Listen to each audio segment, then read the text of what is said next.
Welcome back, welcome back. Today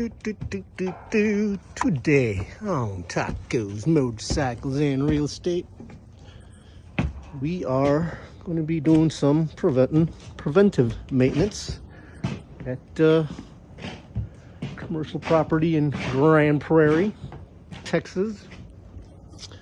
There's 3 units.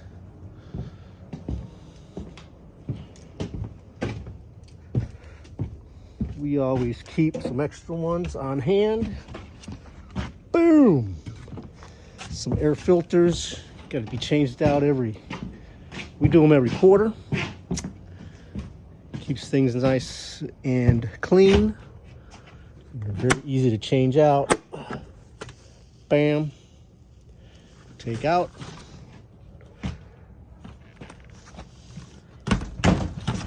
Put in.